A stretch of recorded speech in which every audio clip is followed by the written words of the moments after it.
What's going on, 5th and 6th grade? It's Mr. Pedigo. I'm here in my cabin. Don't have Wi-Fi. Don't have my computer. Therefore, I'm doing this on my phone. I apologize for any kind of bad quality, okay? We're talking today about part 2 in the story of Julius Caesar.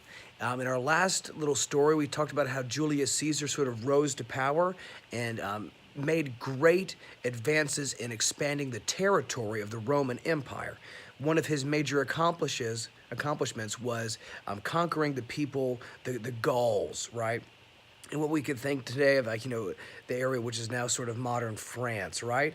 And he also conquered the part of the British Isles, right? So he's done some tremendous things. He's renowned. He's well respected as a military leader.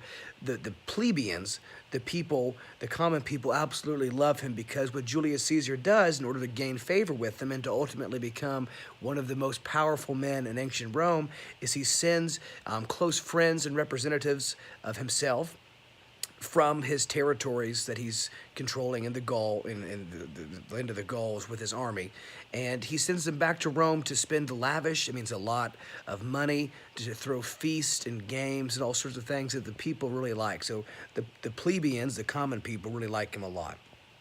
Now this threatens a certain oligarch, somebody an aristocrat from ancient times. His name is Pompey. He's very powerful in the Senate, and he's very powerful in ancient Rome in general. And Pompey is threatened by Caesar, and he's threatened by how much the people like Caesar. So what he does, he demands that Julius Caesar tell all of his soldiers who are now stationed in the land of the Gauls, right? He says, you must disband your army, send all your people back to their homes. You're too much of a threat, essentially, right? And Julius Caesar doesn't like this because Julius Caesar has a good point. He says, listen, man, you've got right now a massive army under your control. Part of it's stationed in Spain, and it's not fair. I'll disband my army if you disband your army. Now, of course, Pompey doesn't want to do this, and so neither does Julius Caesar. So they're sort of at an impasse. And what Pompey does with all of his control and authority in the Roman government, he gets the Senate to declare Julius Caesar an enemy of the people. And Julius Caesar is banned or banished from Rome. And keep in mind, right now he's still in these modern day, French territories where he has conquered the Gauls. So Julius Caesar's like, no, that's not cool. That's not going to work. Here's what I'm going to do. I'm going to come marching to Rome, and I'm going to make make history. And so he arrives at a certain river. The river is called the Rubicon. As far as I can tell, I might be wrong, we don't know if the Rubicon, where that river was. I don't believe. I couldn't find. I'm not sure if that is from myth or from legend or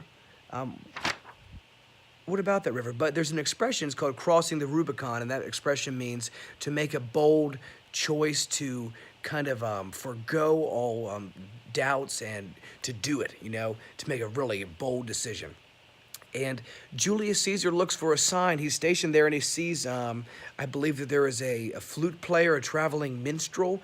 And the minstrel, I think, blows a bugle at the Rubicon that sounds like a charge to march. And Julius Caesar takes it as a sign from the gods. And this reminds me in some ways of Romulus and Remus, how they look for signs as to who would be the founder of Rome. Okay, and so he has a sign from the gods, so he thinks, and he marches into Roman territory where he is banished from because of Pompey's frustration with his popularity amongst the plebeians, the common people. And Julius Caesar, and the takeaway from this part, this part 2 of our story, is Julius Caesar starts a civil war between himself and many of the followers of him, the plebeians, the soldiers, etc., and the Roman government. And a civil war, for those of you who don't know, is a war within a nation. Like we talk about the American Civil War, that was fought between the North and the South. They were all Americans, but it was a war still between a common group of people. That's what a civil war is. That's what Julius Caesar starts. We're going to see where this ends up in part 3. Essentially, Julius Caesar revolutionizes for good or for for worse, we'll see, how the Roman Empire works in the chain of command and the style of government.